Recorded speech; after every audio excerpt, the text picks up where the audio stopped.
ਵਾਹਿਗੁਰੂ ਜੀ ਕਾ ਖਾਲਸਾ ਵਾਹਿਗੁਰੂ ਜੀ ਕੀ ਫਤਿਹ। ਗੁਰੂ ਪਿਆਰਿਓ, ਅੱਜ ਆਪਾਂ ਅਸ਼ਟਪਦੀ 13ਵੀਂ ਤੇ ਪਦ ਚੌਥਾ ਸੱਚੇ ਪਾਤਸ਼ਾਹ ਦੀ ਕਿਰਪਾ ਦੇ ਨਾਲ ਵਿਚਾਰਨ ਜਾ ਰਹੇ ਹਾਂ। ਧੰਨ ਧੰਨ ਗੁਰੂ ਅਰਜਨ ਦੇਵ ਜੀ ਨੇ ਸੁਖਮਨੀ ਸਾਹਿਬ ਦੇ ਵਿੱਚ 24,000 ਅੱਖਰਾਂ ਦੀ ਵਰਤੋਂ ਕੀਤੀ ਹੈ। 24 ਅਸ਼ਟਪਦੀਆਂ, ਇੱਕ ਅਸ਼ਟਪਦੀ ਦੇ ਤਕਰੀਬਨ 1,000 ਅੱਖਰ ਹਨ। 24 ਅਸ਼ਟਪਦੀਆਂ ਦੇ 24,000 ਅੱਖਰ ਹਨ। ਸੱਚੇ ਪਾਤਸ਼ਾਹ ਨੇ ਆਪਣੇ ਪਿਆਰੇ ਸਿੱਖ ਨੂੰ ਸਮਝਾਇਆ ਹੈ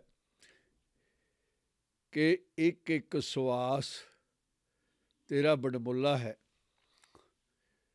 ਤੂੰ ਇਸ ਧਰਤੀ ਉੱਤੇ ਜਨਮ ਕਿਸੇ ਮਨੋਰਥ ਦੇ ਲਈ ਲਿਆ ਹੈ ਤੇ ਇੱਕ ਇੱਕ ਸਵਾਸ ਨੂੰ ਪਵਿੱਤਰ ਕਰਨ ਦੇ ਲਈ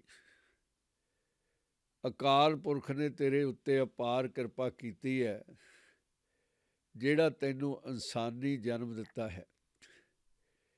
ਇਸ ਜਨਮ ਦਾ ਤੂੰ ਲਾਹਾ ਪ੍ਰਾਣੀ ਲੈ ਸਕਦਾ ਹੈ ਗੁਰੂ ਦੀ ਕਿਰਪਾ ਦੇ ਨਾਲ ਹੀ।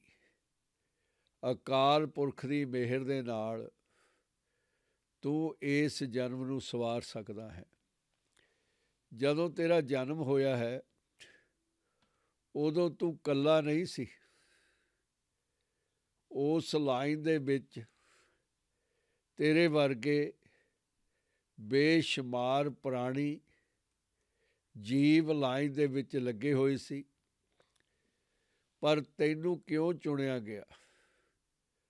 ਤੇਰੇ ਉੱਤੇ ਪਰਵਰਦਗਾਰ ਦੀ ਨਜ਼ਰ ਕਿਉਂ ਗਈ? ਕਿਉਂਕਿ ਪ੍ਰਭੂ ਚਾਹੁੰਦਾ ਸੀ ਤੂੰ ਇਹ ਜਨਮ ਮਰਨ ਦੇ ਬੰਧਨ ਦੇ ਵਿੱਚੋਂ ਨਿਕਲ ਜਾਵੇਂ, ਸੁਤੰਤਰ ਹੋ ਜਾਵੇਂ। ਇਹਦੀ ਵਿਧੀ, ਇਹਦਾ ਤੌਰ ਤਰੀਕਾ ਤੈਨੂੰ ਗੁਰੂ ਸਾਹਿਬਾਨ ਬੜੇ ਸਾਦੇ ਤਰੀਕੇ ਨਾਲ ਸਮਝਾਉਂਦੇ ਹਨ ਕਿ ਪ੍ਰਾਣੀ 24 ਘੰਟੇ ਸੱਚੇ ਪਾਤਸ਼ਾਹ ਦਾ ਹਰ ਪਲ ਹਰ ਛਿਨ ਨਾਮ ਜਪ ਤੇ ਉਹਦਾ ਸ਼ੁਕਰਾਨਾ ਕਰ, ਉਹਦਾ ਧੰਨਵਾਦ ਕਰ। ਤੂੰ ਉਹਦੇ ਨਾਲੋਂ ਜੁਦਾ ਹੋਇਆ ਉਹਦਾ ਅੰਸ਼ ਹੈ। ਸਮੁੰਦਰ ਤੋਂ ਜੁਦੀ ਹੋਈ ਇੱਕ ਬੂੰਦ, ਸੂਰਜ ਤੋਂ ਜੁਦਾ ਹੋਇਆ ਇੱਕ ਕਿਰਨ, ਬਿਲਕੁਲ ਤੂੰ ਉਸੇ ਤਰ੍ਹਾਂ ਉਹਦਾ ਅੰਸ਼ ਹੈ ਤੇ ਉਹ ਚਾਹੁੰਦਾ ਹੈ ਕਿ ਤੂੰ ਉਹਦੇ ਵਿੱਚ ਮੁੜ ਕੇ ਸਮਾ ਜਾਵੇਂ। ਉਹ ਤੈਨੂੰ ਆਪਣੀ ਅਸ਼ੀਰਵਾਦ ਦੇ ਨਾਲ, ਆਪਣੀ ਅਸੀਸ ਦੇ ਨਾਲ ਆਪਣਾ ਬਣਾ ਲਵੇ। ਗੁਰੂ ਪਿਆਰਿਓ, ਇਸ ਅਸ਼ਟਪਦੀ ਦੇ ਵਿੱਚ ਸੱਚੇ ਪਾਤਸ਼ਾਹ ਨੇ ਆਪਣੇ ਪਿਆਰਿਆਂ ਨੂੰ, ਆਪਣੇ ਦੁਲਾਰਿਆਂ ਨੂੰ ਸਲਾਹਿਆ ਹੈ। ਉਹਨਾਂ ਨੂੰ ਭਗਵਾਨ ਦਾ ਦਰਜਾ ਦਿੱਤਾ ਹੈ, ਵਾਹਿਗੁਰੂ ਦੇ ਨਾਲ ਅਭੇਦ ਹੋਣ ਦਾ। ਜੇ ਉਹ ਚਾਹੁੰਦੇ ਹੈ ਤਾਂ ਪ੍ਰਭੂ ਅਵਸ਼ ਹੀ ਉਹਨਾਂ ਨੂੰ ਤਾਰ ਦਿੰਦਾ ਹੈ, ਜਿਹੜੇ ਇਸ ਧਰਤੀ ਉੱਤੇ ਖਲਨਾਇਕ ਹਨ, ਜਿਹੜੇ ਨਿੰਦਕ ਹਨ, ਜਿਹੜੇ ਦੂਖਨ ਹਨ, ਜਿਹੜੇ ਦੋਖੀ ਹਨ। ਉਹਨਾਂ ਦੀ ਸਿਫਾਰਿਸ਼ ਮੰਨ ਕੇ ਅਕਾਲ ਪੁਰਖ ਉਹਨਾਂ ਨੂੰ ਪਾਰ ਲਗਾ ਦਿੰਦਾ ਹੈ। ਜਿਹੜੇ ਭਗਤਾਂ ਦੀ ਨਿੰਦਿਆ ਚੁਗਲੀ ਦਿਨ ਰਾਤ ਕਰਦੇ ਹਨ, ਸੱਚੇ ਪਾਤਸ਼ਾਹ ਮਿਹਰ ਕਰਦੇ ਹਨ ਕਿ ਜਿਸ ਤਰ੍ਹਾਂ ਗੰਧ ਦੀ ਇੱਕ ਭੱਠੀ ਤਪ ਰਹੀ ਹੈ, ਉਹਦੇ ਵਿੱਚ ਬੇਸ਼ੁਮਾਰ ਕੀਟ ਸੜ ਰਹੇ ਹਨ, ਇਸੇ ਤਰ੍ਹਾਂ ਨਿੰਦਕ ਜਿਹੜਾ ਜਨਾਂ ਦੀ, ਦਾਸਾਂ ਦੀ, ਸੇਵਕਾਂ ਦੀ, ਭਲਿਆ ਪੁਰਸ਼ਾਂ ਦੀ ਨਿੰਦਿਆ ਕਰਦਾ ਹੈ, ਉਹ ਵੀ ਦਿਨ ਰਾਤ ਸੜਦਾ ਹੈ, ਦੁਖੀ ਹੁੰਦਾ ਹੈ। ਸੱਚੇ ਪਾਤਸ਼ਾਹ ਮਿਹਰ ਕਰਦੇ ਹੋਏ ਸੰਤ ਕਾ ਦੋਖੀ ਸਦਾ ਆਪਵਿੱਤ, ਗੁਰੂ ਪਿਆਰਿਓ, ਇੱਕ ਪਵਿੱਤਰ ਹੈ ਤੇ ਉਹਦਾ ਦੂਸਰਾ ਪਾਸਾ ਅਪਵਿੱਤਰ ਹੈ। ਇੱਕ ਪਾਸੇ ਸੁੰਦਰਤਾ ਹੈ, ਦੂਸਰੇ ਪਾਸੇ ਗੰਦਗੀ ਹੈ। ਇਸੇ ਤਰ੍ਹਾਂ ਹੀ ਪੇਟੀ ਦੇ ਵਿੱਚ ਇਹ ਜਗਤ ਰਚਿਆ ਗਿਆ ਹੈ। ਸੰਸਾਰ ਨੂੰ ਦੋ ਉੱਤੇ ਟਿਕਾਇਆ ਹੋਇਆ ਹੈ। ਟਿਕਾਉਣੇ ਵਾਲੇ ਨੇ ਉਹ ਬਿਲਕੁਲ ਇੱਕ ਹੀ ਹੈ, ਇੱਕ ਓਂਕਾਰ ਹੈ, ਸਤਿਨਾਮ ਹੈ, ਕਰਤਾ ਪੁਰਖ ਹੈ। ਸੰਤ ਕਾ ਦੋਖੀ ਸਦਾ ਅਪਵਿੱਤ, ਦੂਸਰਾ ਪਾਸਾ ਪਵਿੱਤਰ ਹੋਣ ਦਾ, ਜਾਣੀ ਕਿ ਪਲੀਤ ਗੰਧਲਾ ਪਾਸਾ ਹਮੇਸ਼ਾ ਹੀ ਉਹ ਗੰਦਾ ਰਹਿੰਦਾ ਹੈ, ਲਿਬੜਿਆ ਰਹਿੰਦਾ ਹੈ, ਕਿਉਂਕਿ ਜਿਹੜੀ ਉਹਨੇ ਪੰਡ ਚੁੱਕੀ ਹੋਈ ਹੈ ਨਿੰਦਿਆ ਚੁਗਲੀ ਦੀ, ਉਹਨੂੰ ਆਰਾਮ ਨਾਲ ਬੈਠਣ ਨਹੀਂ ਦਿੰਦੀ, ਉਹਨੂੰ ਸਾਫ ਸੁਥਰਾ ਹੋਣ ਹੀ ਨਹੀਂ ਦਿੰਦੀ। ਸੰਤ ਕਾ ਦੋਖੀ ਕਿਸੇ ਕਾ ਨਹੀਂ ਮਿੱਤ, ਉਹਨੂੰ ਪਤਾ ਵੀ ਨਹੀਂ ਹੁੰਦਾ ਕਿ ਵਫਾ ਕੀ ਹੈ, ਲਾਇਲਟੀ ਕੀ ਹੈ। ਨਿੰਦਕ ਦੇ ਲਈ ਤਾਂ ਸ਼ੈਤਾਨੀ ਹੀ ਸਭ ਕੁਝ ਹੈ। ਸ਼ੈਤਾਨੀ ਨਾਲ ਉਹ ਆਪਣਾ ਉੱਲੂ ਸਿੱਧਾ ਕਰਦਾ ਹੈ, ਚਾਹੇ ਉਹਦੇ ਲਈ ਕੁਝ ਵੀ ਕਰਨਾ ਪਵੇ। ਉਸ ਨੂੰ ਝੂਠ ਬੋਲਣਾ, ਪਿੱਠ ਵਿੱਚ ਛੁਰਾ ਮਾਰਨਾ, ਠੱਗੀ ਲਾਉਣੀ, ਲੋਕਾਂ ਦੇ ਨਾਲ ਧੋਖਾ ਧੜੀ ਕਰਨੀ, ਤੇ ਜੇ ਸਾਰੇ ਹੀ ਇਹ ਤਰੀਕੇ ਫੇਲ ਹੋ ਜਾਣ ਤਾਂ ਨਿੰਦਕ ਸੀਨਾ ਜੋਰੀ ਵੀ ਕਰ ਲੈਂਦਾ ਹੈ। ਇਸ ਕਰਕੇ ਉਹਦਾ ਕੋਈ ਵੀ ਦੁਨੀਆ ਦੇ ਵਿੱਚ ਮਿੱਤਰ ਨਹੀਂ ਹੁੰਦਾ। ਉਹਨੂੰ ਮਿੱਤਰ ਦੀ ਪਰਿਭਾਸ਼ਾ ਦਾ ਵੀ ਨਹੀਂ ਪਤਾ। ਵਫਾ ਕੀ ਹੁੰਦੀ ਹੈ ਉਹਨੇ ਕਦੇ ਜਾਣਿਆ ਹੀ ਨਹੀਂ। ਪਿਆਰਿਓ, ਦੁਨੀਆ ਦੇ ਵਿੱਚ ਇੱਕ ਪ੍ਰਾਣੀ ਦੂਸਰੇ ਪ੍ਰਾਣੀ ਦਾ ਤਿਉ ਕਰਦਾ ਹੈ, ਮੋਹ ਕਰਦਾ ਹੈ। ਇੱਕ ਦੂਸਰੇ ਲਈ ਵਫਾ ਦੇ ਵਾਅਦੇ ਕੀਤੇ ਜਾਂਦੇ ਹਨ।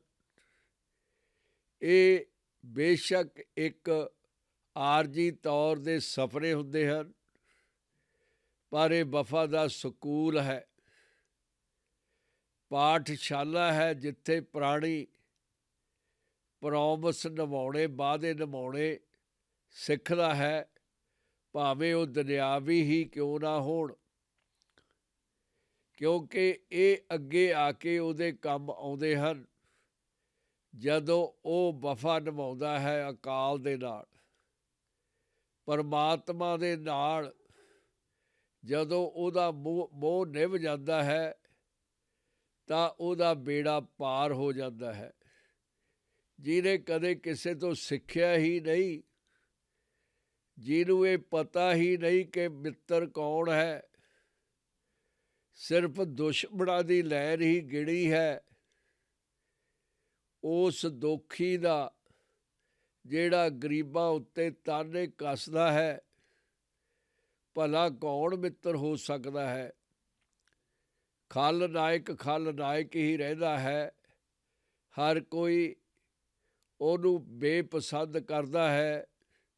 ਜਿਸ ਤਰ੍ਹਾਂ ਇਤਿਹਾਸ ਦੇ ਵਿੱਚ ਕੁਝ ਕਰੈਕਟਰ ਇਸ ਵੇਲੇ ਵੀ ਹਨ, ਜਿਵੇਂ ਰਾਵਣ ਹੈ, ਹਰਨਾਕਸ਼ ਹੈ, ਇਸ ਤਰ੍ਹਾਂ ਦੇ ਜਿਹੜੇ ਲੋਕ ਹਨ, ਉਹਨਾਂ ਨੂੰ ਜਿਹੜੇ ਕਦੇ ਮਿਲੇ ਵੀ ਨਹੀਂ, ਕਿਸੇ ਨੇ ਪੜ੍ਹਿਆ ਵੀ ਨਹੀਂ ਉਹਨਾਂ ਬਾਰੇ, ਉਹ ਘਿਰਣਾ ਦੀ ਨਜ਼ਰ ਨਾਲ ਦੇਖਦੇ ਹਨ।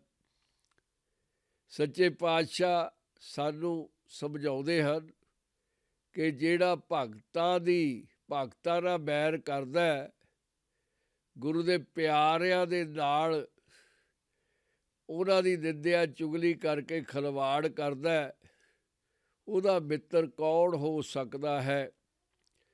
ਸੰਤ ਕੇ ਦੋਖੀ ਕੋ ਡਾਨ ਲਾਗੇ, ਡਨ ਗੁਰੂ ਪਿਆਰਿਓ ਅੰਗਰੇਜ਼ੀ ਦਾ ਲਫ਼ਜ਼ ਹੈ। ਅਸੀਂ ਕਿੰਨੇ ਖੁਸ਼ਕਿਸਮਤ ਹਾਂ, ਕਿੰਨੇ ਭਾਗਾਂ ਵਾਲੇ ਹਾਂ। ਧੰਨ ਧੰਨ ਸੱਚੇ ਪਾਤਸ਼ਾਹ ਨੇ ਬਾਣੀ ਦੀ ਸੰਪਾਦਨਾ ਕੀਤੀ ਹੈ। ਸਾਰੀ ਦੁਨੀਆ ਦੀਆਂ ਭਾਸ਼ਾਵਾਂ ਦੇ ਵਿੱਚੋਂ ਸ਼ਬਦ ਲਏ ਗਏ ਹਨ। ਜੋ ਪ੍ਰਮੁੱਖ ਬੋਲੀਆਂ ਸਨ ਉਹਨਾਂ ਵਿੱਚੋਂ ਹੀਰੇ ਵਰਗੇ ਸ਼ਬਦ ਚੁਣੇ ਗਏ ਹਨ। ਡਨ ਸਜ਼ਾ, ਪਨਿਸ਼ਮੈਂਟ, ਸੰਤ ਕੇ ਦੋਖੀ ਕੋ ਡਾਨ ਨੂੰ ਲਾਗੈ, ਉਹਨੂੰ ਸਜ਼ਾ ਮਿਲਦੀ ਹੈ ਜਿਹੜਾ ਸੰਤ ਦਾ ਨਿੰਦਕ ਹੈ। ਭਗਤਾਂ ਨਾਲ ਬੈਰ ਕਮਾਉਂਦਾ, ਦਾਸਾਂ ਤੋਂ ਮੂੰਹ ਪਰੇ ਘਮਾਉਂਦਾ, ਉਹਨਾਂ ਨੂੰ ਬਲ ਦੇ ਜ਼ੋਰ ਨਾਲ ਡਰਾਉਂਦਾ ਧਮਕਾਉਂਦਾ। ਸੰਤ ਕੇ ਦੋਖੀ ਕੋ ਸਭ ਤਿਆਗੈ, ਹੌਲੀ ਹੌਲੀ ਘਰ ਦੇ ਵੀ ਦੂਰ ਚਲੇ ਜਾਂਦੇ ਹਨ ਹੈਂਕੜਬਾਜ਼ੀ ਤੋਂ ਡਰਦੇ, ਕਿਉਂਕਿ ਜਿਹੜਾ ਨਿੰਦਕ ਹੈ, ਸੀਨਾ ਜ਼ੋਰ ਹੈ, ਕਪੱਤਾ ਹੈ, ਉਹ ਤੋਂ ਹਰ ਭਲਾ ਪ੍ਰਾਣੀ ਕਿਨਾਰਾ ਕਰਦਾ। ਇਸੇ ਕਰਕੇ ਹੀ ਆਮ ਜੀਵਨ ਦੇ ਵਿੱਚ ਆਪਾਂ ਦੇਖਦੇ ਹਾਂ ਕਿ ਬਹੁਤ ਸਾਰੇ ਲੋਕ ਇਕੱਲੇ ਰਹਿ ਜਾਂਦੇ ਹਨ ਆਪਣੇ ਆਖਰੀ ਦਿਨਾਂ ਦੇ ਵਿੱਚ। ਉਹਨਾਂ ਦੇ ਨਾਲ ਕੋਈ ਰਹਿਣਾ ਨਹੀਂ ਚਾਹੁੰਦਾ, ਈਵਨ ਆਪਣੇ ਵੀ ਨਹੀਂ,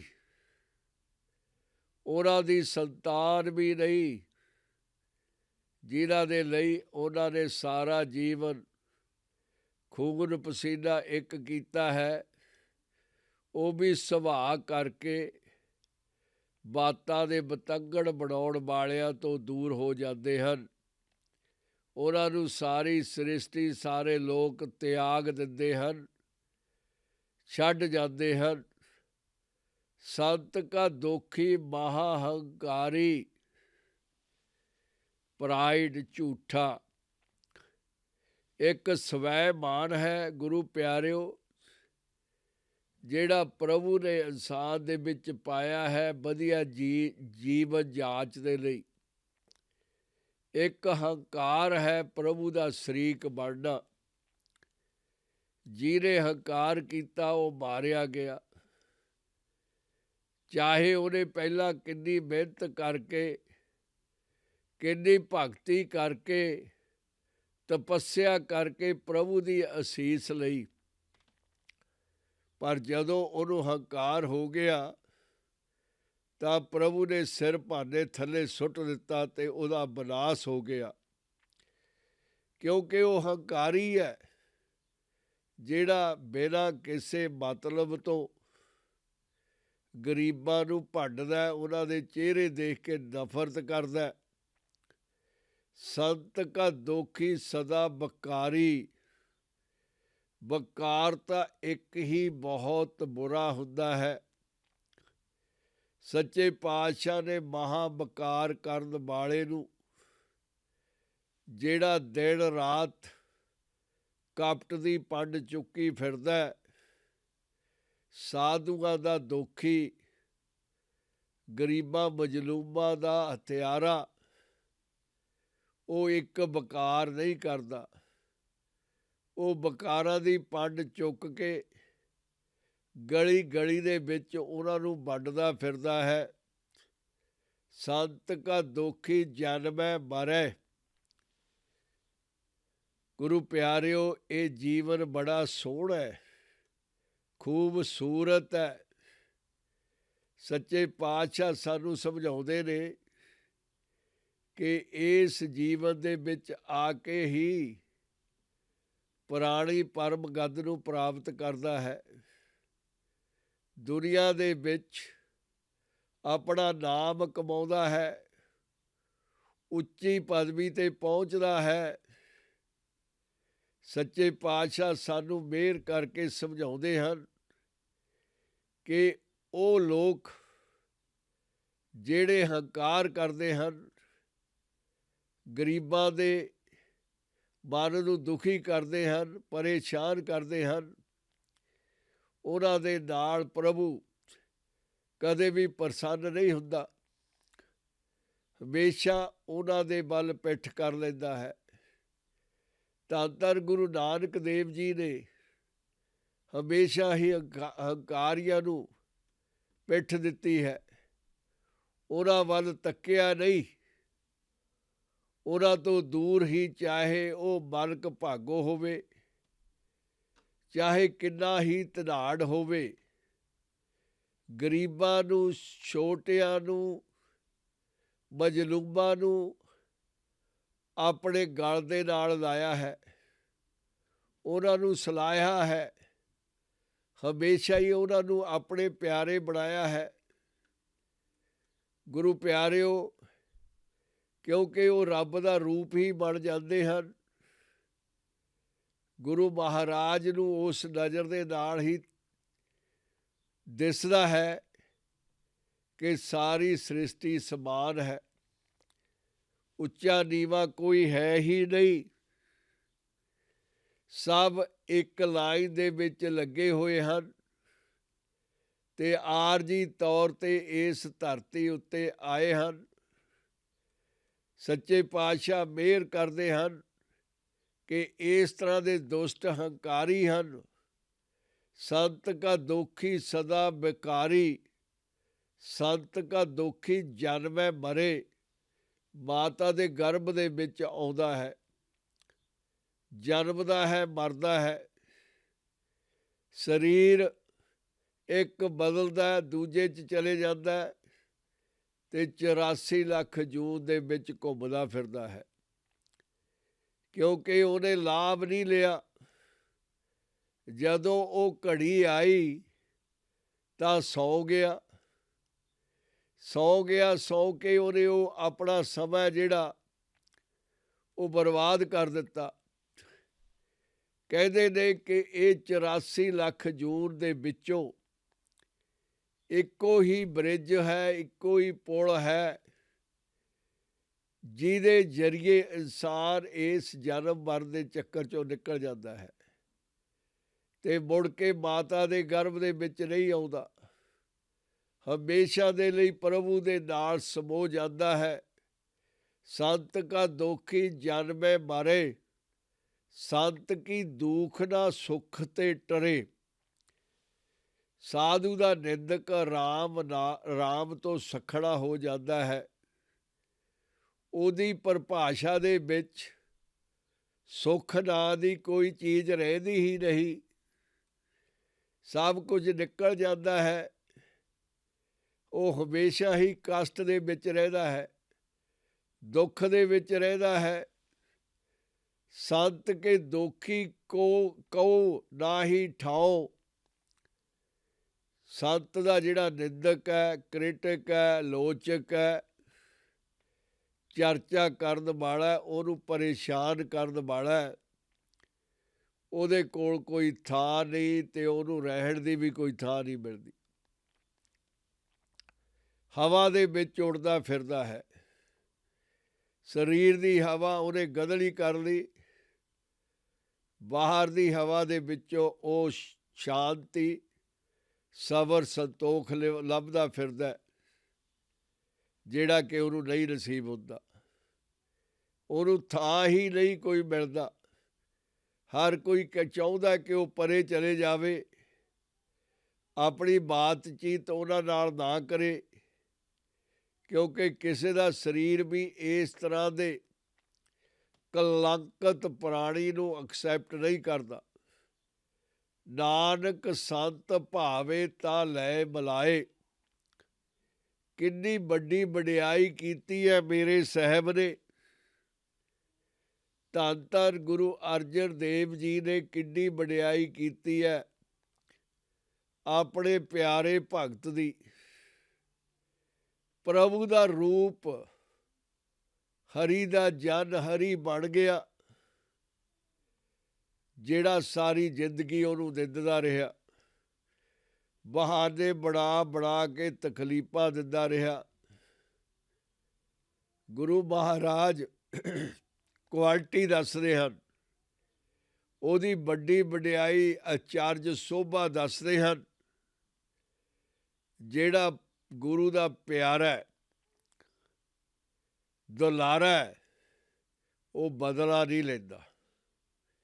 ਜਿਵੇਂ ਅਕਾਲ ਪੁਰਖ ਬਦਲਾ ਨਹੀਂ ਲੈਂਦਾ, ਉਹਦਾ ਸੁਖਾਸਣ, ਉਹਦੀ ਬਾਦਸ਼ਾਹੀ ਪ੍ਰਭੂ ਪਿਆਰੇ ਦੀ ਮਾਫੀ ਉੱਤੇ ਟਿਕੀ ਹੋਈ ਹੈ। Pardon, Mercy, grace. ਉਹ ਕਦੇ ਕਿਸੇ ਦਾ ਮਾੜਾ ਕਰਦਾ ਹੀ ਨਹੀਂ, ਹਮੇਸ਼ਾ ਚੰਗਾ ਹੀ ਕਰਦਾ ਹੈ। ਇਸੇ ਤਰ੍ਹਾਂ ਜਿਹੜੇ ਉਹਨੂੰ ਜਾਣ ਲੈਂਦੇ ਹਨ, ਪਹਿਚਾਣ ਲੈਂਦੇ ਹਨ, ਉਹਦਾ ਸਰੂਪ ਧਾਰਨ ਕਰ ਲੈਂਦੇ ਹਨ।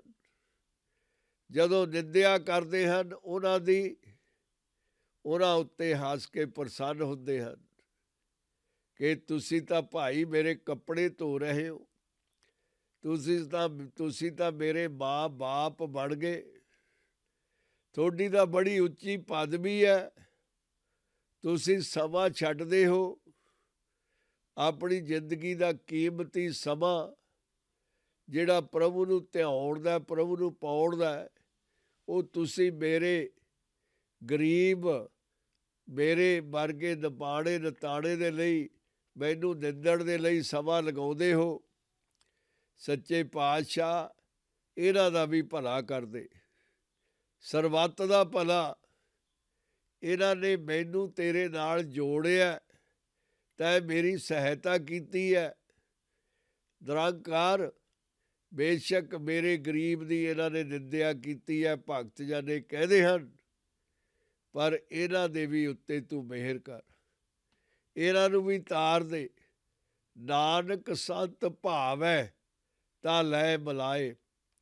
ਉਹ ਪ੍ਰਭੂ ਦੇ ਨਾਲ ਮਿਲੇ ਹੋਏ ਹਨ, ਮਿਲੇ ਹੋਏ ਜਿਨ੍ਹਾਂ ਨੇ ਰਸਤਾ ਜਾਣਿਆ ਹੋਇਆ ਹੈ, ਉਹ ਮਾਇਆ ਦੇ ਅੰਧਿਆਂ ਨੂੰ ਰਾਹ ਦਿਖਾਉਂਦੇ ਹਨ ਤੇ ਪ੍ਰਭੂ ਦੇ ਨਾਲ ਮਿਲਾ ਸਕਦੇ ਹਨ। ਗੁਰੂ ਪਿਆਰਿਓ, ਇੱਕ ਵੇਰ ਆਪਾਂ ਇਸੇ ਪਦ ਦਾ ਅੰਗਰੇਜ਼ੀ ਦੇ ਵਿੱਚ ਵਿਚਾਰ ਕਰ ਲਈਏ।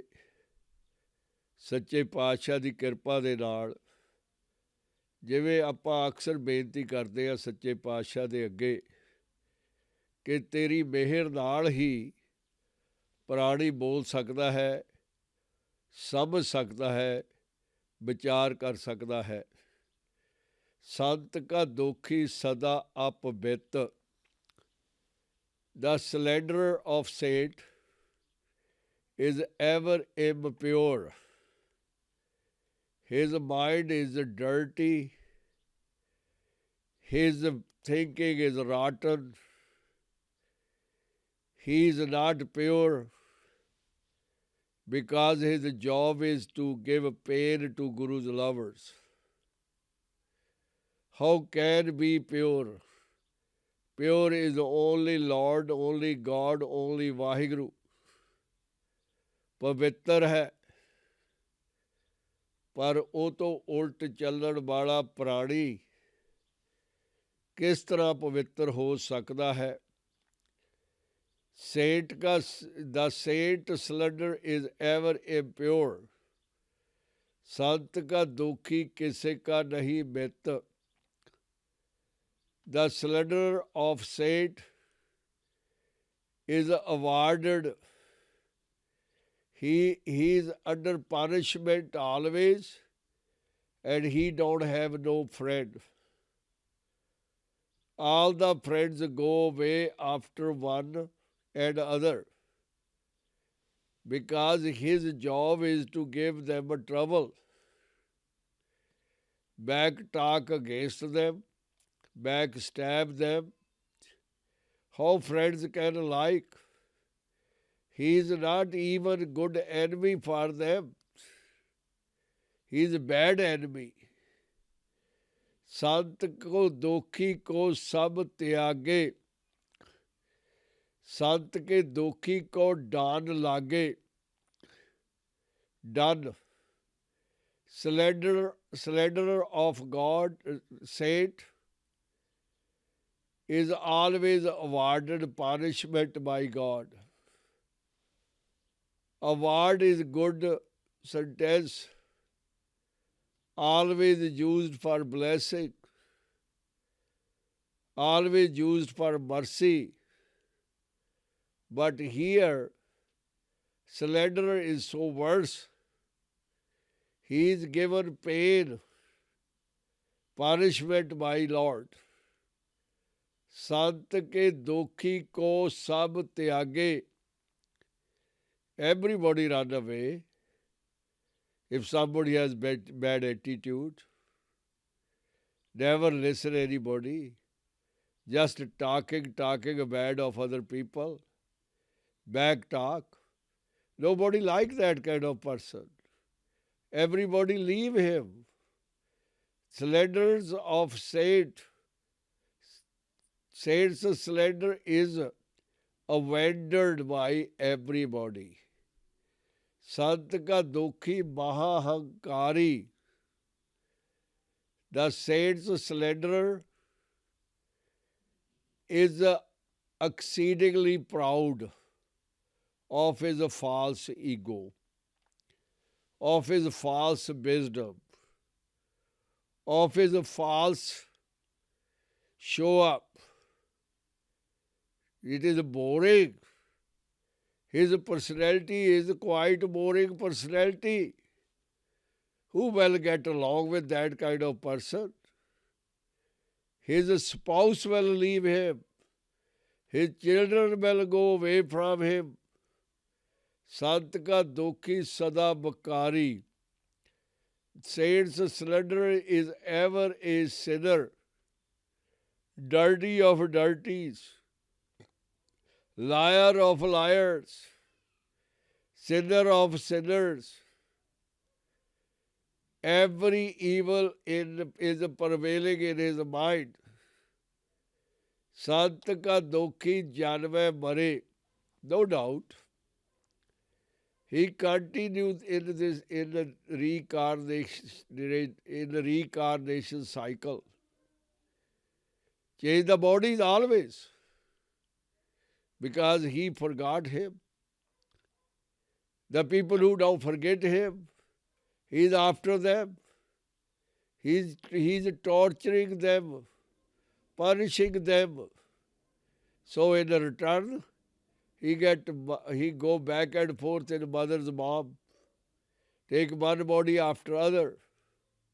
Some bodies have very long life, like a crow and snake. Sant ki dukh na sukh te tare. Never he have peace of mind. The critic of saint, slanderers of saint, never get any peace. Peace is gone away from his life. No peace. Sant ke dokhi ko nahi thau. He don't have any room. He is a flying evil word. He is going everywhere. Sneaky. He wants to know about everybody, what the people are doing. Then he telling bad of bad to everyone. He pretend that he got a lot of friends.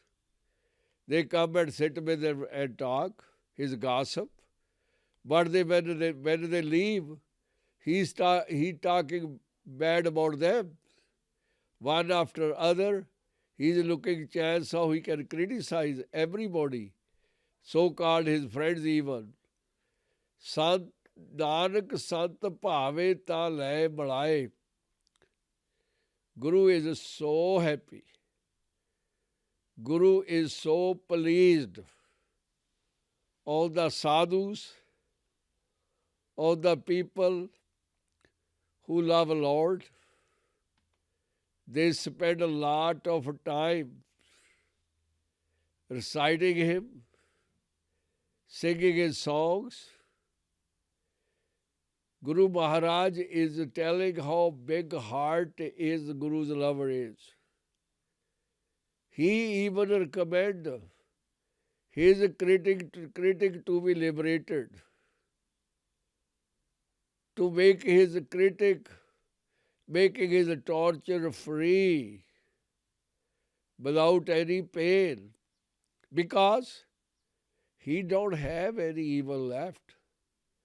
Only thing he can do day and night, everybody's kar pala, ਸਰਬੱਤ ਦਾ ਭਲਾ। ਗੁਰੂ ਪਿਆਰਿਓ, ਸੱਚੇ ਪਾਤਸ਼ਾਹ ਧੰਨ ਧੰਨ ਗੁਰੂ ਅਰਜਨ ਦੇਵ ਜੀ ਨੇ ਇਸ ਅਸ਼ਟਪਦੀ ਦੇ ਚੌਥੇ ਪਦ ਦੇ ਵਿੱਚ, ਜਾਣੀ 13ਵੀਂ ਅਸ਼ਟਪਦੀ ਦੇ ਚੌਥੇ ਪਦ ਦੇ ਵਿੱਚ,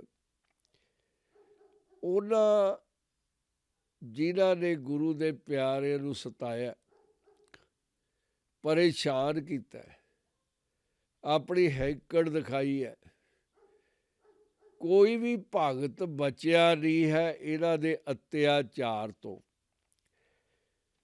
ਮਾਇਆਧਾਰੀ ਹੰਕਾਰੀਆਂ ਨੇ ਹਮੇਸ਼ਾ ਹੀ ਪਰੇਸ਼ਾਨ ਕੀਤਾ ਗੁਰੂ ਦੇ ਪਿਆਰਿਆਂ ਨੂੰ। ਚਾਹੇ ਕੋਈ ਵੀ ਸੁਨੇਹਾ ਲੈ ਕੇ ਆਇਆ ਅਕਾਲ ਪੁਰਖ ਦਾ ਇਸ ਧਰਤੀ ਦੇ ਉੱਤੇ, ਉਹਨੂੰ ਇਹਨਾਂ ਨੇ ਬੈਰੀ ਬਣਾ ਲਿਆ, ਕਿਉਂਕਿ ਮਾਇਆ ਚਾਹੁੰਦੀ ਹੀ ਨਹੀਂ ਕਿ ਕੋਈ ਪ੍ਰਭੂ ਦੇ ਨਾਮ ਦੇ ਵਿੱਚ ਗਵਾਚ ਜਾਵੇ, ਕੋਈ ਉਹਨੂੰ ਪ੍ਰਾਪਤ ਕਰ ਲਵੇ। ਮਾਇਆ ਤਾਂ ਇਹੀ ਚਾਹੁੰਦੀ ਹੈ ਕਿ ਲੋਕ ਦੁਖੀ ਹੀ ਰਹਿਣ ਉਹਦੀ ਆਪ ਦੀ ਤਰ੍ਹਾਂ। ਜਿਵੇਂ ਉਹ ਗਵਾਚੀ ਹੋਈ ਹੈ, ਇਸ ਤਰ੍ਹਾਂ ਲੋਕ ਗਵਾਚੇ ਰਹਿਣ। ਝੂਠੇ ਜਿਹੜੇ ਉਹਨਾਂ ਨੂੰ ਧੰਦੇ ਮਿਲੇ ਹੋਏ ਹਨ, ਉਹਨਾਂ ਦੇ ਵਿੱਚ ਕੈਦੀ ਬਣ ਕੇ ਰਹਿਣ, ਪਿੰਜਰਿਆਂ ਦੇ ਵਿੱਚ। ਜਿਹੜੇ ਗੁਰੂ ਦੇ ਪਿਆਰਿਆਂ ਨੂੰ ਨਿੰਦਦੇ ਨੇ, ਪਰੇਸ਼ਾਨ ਕਰਦੇ ਨੇ, ਉਹ ਮਹਾ ਅਪਵਿੱਤਰ ਨੇ, ਉਹਨਾਂ ਨੂੰ ਕੋਈ ਮਿੱਤਰ ਨਹੀਂ ਲੱਭਦਾ। ਵੱਡੀਆਂ ਵੱਡੀਆਂ ਭੀੜਾਂ ਦੇ ਵਿੱਚ ਜਾਂਦੇ ਨੇ, ਚੰਗੇ ਚੰਗੇ ਕੱਪੜੇ ਪਾ ਕੇ, ਚੰਗੇ ਚੰਗੇ ਵਾਹਣ ਲੈ ਕੇ, ਨੌਕਰ ਚਾਕਰਾਂ ਦੇ ਨਾਲ ਆਪਣੇ ਆਪ ਨੂੰ ਸਜਾ ਕੇ, ਫਿਰ ਚਿਹਰੇ ਉੱਤੇ ਸਾਊ ਬਣਨ ਦਾ ਨਕਾਬ ਪਾ ਕੇ ਵੱਡੀਆਂ ਵੱਡੀਆਂ ਭੀੜਾਂ ਵਿੱਚ ਜਾਂਦੇ ਹਨ, ਤਾਂ ਕਿ ਲੋਕ ਉਹਨਾਂ ਦੇ ਕੋਲ ਆਉਣ, ਲੋਕ ਸਿਰ ਨਿਭਾਉਣ ਅਤੇ ਉਹ ਹੰਕਾਰ ਦੇ ਵਿੱਚ ਕਹਿਣ ਕਿ ਤੂੰ ਵੀ ਚੰਗਾ, ਤੂੰ ਵੀ ਚੰਗਾ। ਉਹਨਾਂ ਦੀ ਫੋਕੀ ਟੌਰ ਹੈ ਜਿਹੜੀ, ਉਹ ਗਰੀਬਾਂ ਨੂੰ ਜਲੀਲ ਕਰੇ। ਉਹ ਮਿੱਤਰ ਲੱਭਦੇ ਹਨ, ਆਪ ਅਪਵਿੱਤਰ ਹਨ। ਕੌਣ ਜਾਂਦਾ ਕਿਸੇ ਦੇ ਕੋਲ ਜਦੋਂ ਪਤਾ ਹੋਵੇ ਕਿ ਇਹ ਰੋਗੀ ਹੈ, ਭਿਆਨਕ ਬਿਮਾਰੀ ਦਾ ਸ਼ਿਕਾਰ ਹੈ, ਚੁਗਲੀ ਦਿੰਦਿਆਂ ਦਾ? ਸਾਰੇ ਦੂਰ ਹੀ ਦੌੜਦੇ ਹਨ, ਸੋਚਦੇ ਹਨ ਕਿ ਪ੍ਰਭੂ ਪਿਆਰੇ ਨੇ ਇਹਨੂੰ ਕੋਈ ਪਿਛਲੇ ਜਨਮਾਂ ਦਾ ਦੰਡ ਦਿੱਤਾ ਹੋਇਆ ਹੈ, ਇਹ ਸਜ਼ਾ ਭੋਗ ਰਿਹਾ ਹੈ, ਇਹਦੀ ਸਜ਼ਾ ਇਹਨੂੰ ਤਾਂ ਮਿਲਣੀ ਹੀ ਹੈ, ਇਹ ਹੋਰ ਨੂੰ ਵੀ ਮਿਲ ਸਕਦੀ ਹੈ, ਕਿਉਂਕਿ ਇਹ ਪ੍ਰਭੂ ਦਾ ਤਨਖਾਹੀਆ ਹੈ, ਵਾਅਦਾ ਤੋੜ ਕੇ ਮੁੱਕਰਿਆ ਹੈ, ਇਹ ਕੱਚਾ ਹੈ, ਇਹ ਪਿੱਲਾ ਹੈ, ਇਹ ਕਿਰਤ ਘੜ ਹੈ। ਇਹਦੀ ਲਾਸ਼, ਇਹਦਾ ਸਰੀਰ ਧਰਤੀ ਨੂੰ ਭਾਰਾ ਲੱਗਦਾ ਹੈ, ਕਿਉਂਕਿ ਇਹਨੇ ਜ਼ਿੰਦਗੀ ਦੇ ਵਿੱਚ ਨਿੰਦਿਆ ਚੁਗਲੀ ਤੋਂ ਬਿਨਾਂ ਕੋਈ ਕੰਮ ਵੀ ਨਹੀਂ ਕੀਤਾ। ਸਾਰੇ ਇਹਨੂੰ ਕੱਢੋ ਕੱਢੋ ਕਰਦੇ ਹਨ, ਕਿਉਂਕਿ ਇਹ ਪ੍ਰਾਈਡ ਨਾਲ, ਹੰਕਾਰ ਦਾ ਭਰਿਆ ਹੋਇਆ ਪੁਤਲਾ ਹੈ। ਚਾਹੁੰਦਾ ਹੈ ਕਿ ਮੇਰੀ ਹਰ ਕੋਈ ਗੱਲ ਮੰਨੇ, ਜਿਵੇਂ ਮੈਂ ਕਹਾਂ ਲੋਕ ਉਸ ਤਰ੍ਹਾਂ ਕਰਨ, ਚਾਹੇ ਮੈਂ ਗਲਤ ਹੀ ਕਿਉਂ ਨਾ ਹੋਵਾਂ। ਮੇਰੀ ਮਾਨਤਾ ਹੋਣੀ ਚਾਹੀਦੀ ਹੈ, ਕਿਉਂਕਿ ਮੈਂ ਬਹੁਤ ਧਨ ਕਮਾਇਆ ਹੈ, ਮੈਂ ਬਹੁਤ ਲੁੱਟਿਆ ਹੈ, ਲੋਕਾਂ ਦੀ ਕਿਰਤ ਦੇ ਪੈਸੇ ਮਾਰੇ ਹਨ, ਗਰੀਬਾਂ ਦੀ ਬੇਪਤੀ ਕੀਤੀ ਹੈ, ਮੈਂ ਮਿਸਟਰ ਹੰਕਾਰੀ ਹਾਂ। ਬੜਾ ਜ਼ੋਰ ਲਾਉਂਦਾ ਲੋਕਾਂ ਨੂੰ ਖਿੱਚਣ ਦਾ, ਆਪਣੀ ਫੋਕੀ ਦੁਕਾਨ ਨੂੰ ਚਮਕਾਉਂਦਾ ਲਿਸ਼ਕਾਉਂਦਾ ਹੋਇਆ, ਪਰ ਕੋਈ ਉਹਦਾ ਹਉਮੈ ਖਰੀਦਣ ਵਾਲਾ ਗਾਹਕ ਆਉਂਦਾ ਹੀ ਨਹੀਂ। ਬਸ ਹਰ ਰੋਜ਼ ਬਕਾਰਾਂ ਨੂੰ ਵਧਾਈ ਜਾਂਦਾ, ਇੱਕ ਵੱਡੀ ਸਾਰੀ ਢੇਰੀ ਲਗਾਈ ਜਾਂਦਾ, ਇੱਕ ਬਕਾਰ ਦੇ ਉੱਤੇ ਦੂਸਰੇ ਬਕਾਰ ਨੂੰ ਟਿਕਾਈ ਜਾਂਦਾ। ਜਦੋਂ ਇਹ ਸਾਰੇ ਬਕਾਰ ਇੰਨੇ ਉੱਚੇ ਹੋ ਜਾਂਦੇ ਹਨ, ਇੰਨੀ ਦੇਰ ਨੂੰ ਉਹਦੇ ਕੋਲ ਸਮਾਂ ਮੁੱਕ ਜਾਂਦਾ ਹੈ। ਸਮਾਂ ਬਚਦਾ ਹੀ ਨਹੀਂ। ਜਦੋਂ ਅਕਲ ਵੀ ਮੁੱਕ ਜਾਂਦੀ ਹੈ, ਫਿਰ ਹੱਥਾਂ ਦੀਆਂ ਪਾਉਂਦਾ ਹੈ, ਬਹੁਤ ਪਛਤਾਉਂਦਾ ਹੈ। To late. ਪ੍ਰਭੂ ਦੀ ਕਿਰਪਾ ਹੋ ਹੀ ਨਹੀਂ ਸਕਦੀ, ਕਿਉਂਕਿ ਹੁਣ ਪ੍ਰਭੂ ਨੇ ਫੈਸਲਾ ਕਰ ਲਿਆ ਕਿ you have to go back in 8,400,000 lives. ਤੈਨੂੰ 84 ਲੱਖ ਜੂਨਾਂ ਦੇ ਵਿੱਚ ਫੇਰ ਭਲਿਆ ਘੁੰਮਣਾ ਪੈਣਾ ਹੀ ਹੈ।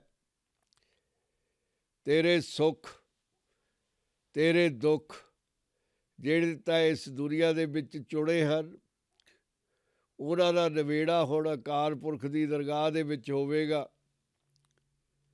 ਤੈਨੂੰ ਇੱਥੇ ਗੁਰੂ ਦੇ ਪਿਆਰਿਆਂ ਦੇ ਕੋਲ ਥਾਂ ਕੋਈ ਨਹੀਂ ਮਿਲਣੀ। ਸ਼ਾਂਤੀ ਤੇਰੀ ਜ਼ਿੰਦਗੀ 'ਚੋਂ ਮੁੱਕ ਚੁੱਕੀ ਹੈ।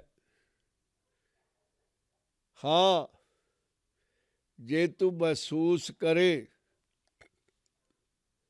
ਕਿ ਪ੍ਰਭੂ ਤੂੰ ਬਖਸ਼ਾਦ ਹੈ, ਤੂੰ ਦਿਆਲੂ ਕਿਰਪਾਲੂ ਹੈ, ਤਾਂ ਬਹੁਤ ਬਹੁਤ ਵੱਡੇ ਦੈਂਤਾਂ ਨੂੰ, ਮਹਾ ਕਪਟੀਆਂ ਨੂੰ, ਮਹਾ ਝੂਠਿਆਂ ਨੂੰ ਮਾਫ ਕਰ ਦਿੱਤਾ। ਮੈਨੂੰ ਕਿਉਂ ਨਹੀਂ? I am one of them. ਮੈਂ ਸਿੰਦਰ ਹਾਂ, ਮੈਂ ਝੂਠਾ ਹਾਂ, ਮੈਂ ਬਕਾਰੀ ਹਾਂ। ਜਦੋਂ ਹੋਰਾਂ ਨੂੰ ਤੂੰ ਮਾਫ ਕਰ ਦਿੱਤਾ, ਮੈਨੂੰ ਵੀ ਕਰ ਦੇ। ਜਦੋਂ ਇਹ ਫੀਲਿੰਗ ਉਹਦੇ ਵਿੱਚ ਆ ਜਾਵੇਗੀ, ਤਾਂ ਕੋਈ ਗੁਰੂ ਦਾ ਪਿਆਰਾ ਆਪਣਾ ਕਰਤੱਵਿਆ ਮੰਨਦਾ ਹੋਇਆ, ਆਪਣੀ ਜ਼ਿੰਮੇਵਾਰੀ ਨਿਭਾਉਂਦਾ ਹੋਇਆ, ਸਹਿਜ ਸੁਭਾਅ ਹੀ ਉਹਨੂੰ ਬਖਸ਼ ਦੇਵੇਗਾ। ਨਾਨਕ ਸੰਤ ਭਾਵੇ ਤਾਂ ਲੈ ਬੁਲਾਏ। ਗੁਰੂ ਪਿਆਰਿਓ, ਆਹ ਯੁੱਗ ਹੈ ਜਿਹੜਾ ਵਿਗਿਆਨ ਦਾ ਯੁੱਗ ਹੈ, ਸਾਇੰਸ ਦਾ ਯੁੱਗ ਹੈ।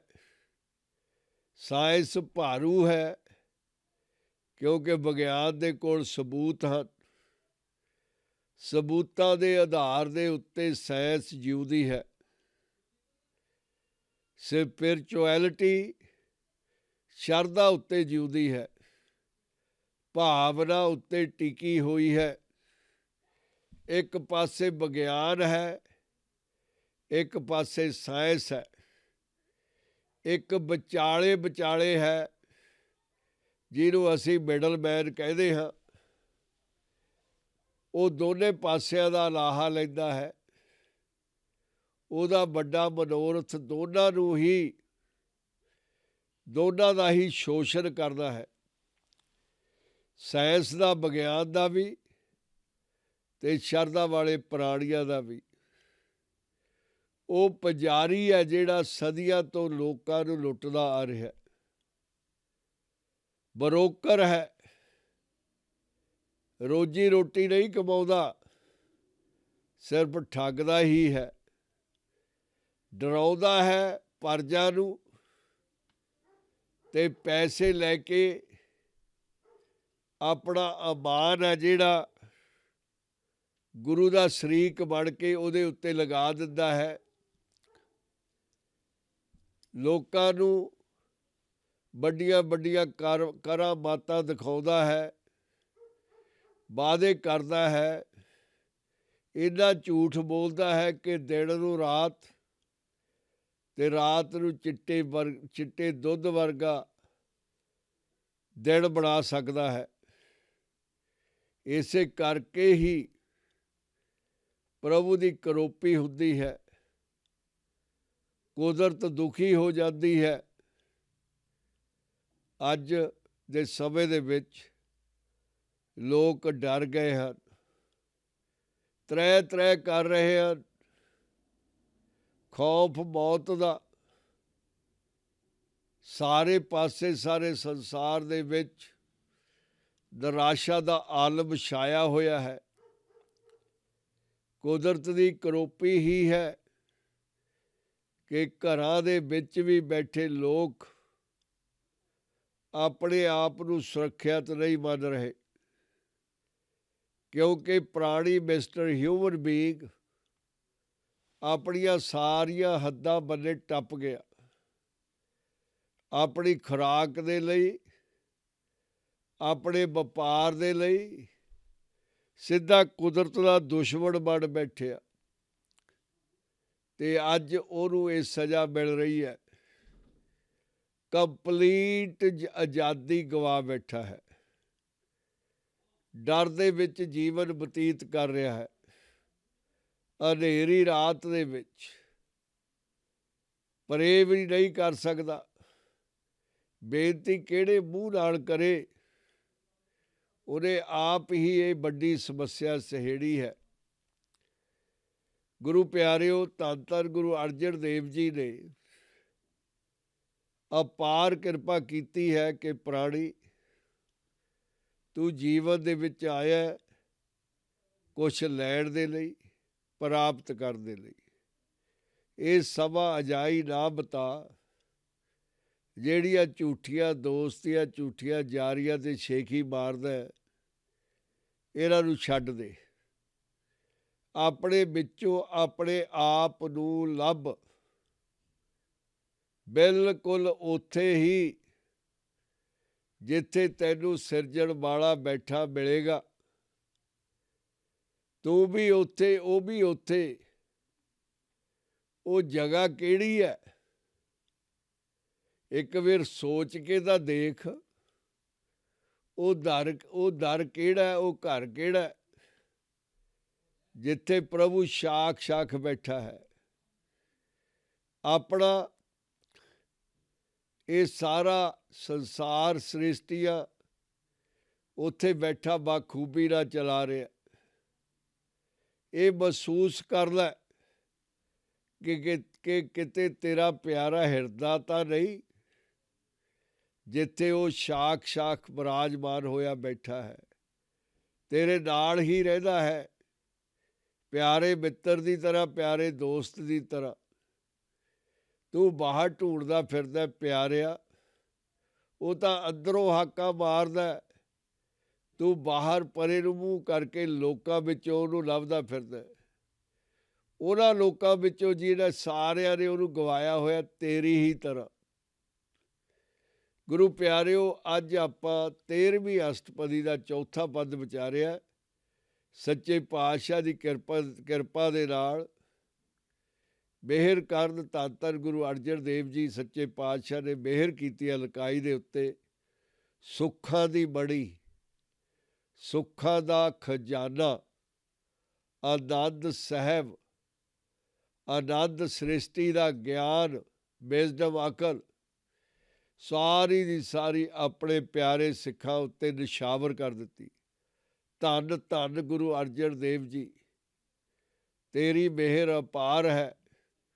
ਗੁਰੂ ਪਿਆਰਿਓ, ਅੱਜ ਇੰਨਾ ਹੀ। ਵਾਹਿਗੁਰੂ ਜੀ ਕਾ ਖਾਲਸਾ, ਵਾਹਿਗੁਰੂ ਜੀ ਕੀ ਫਤਿਹ।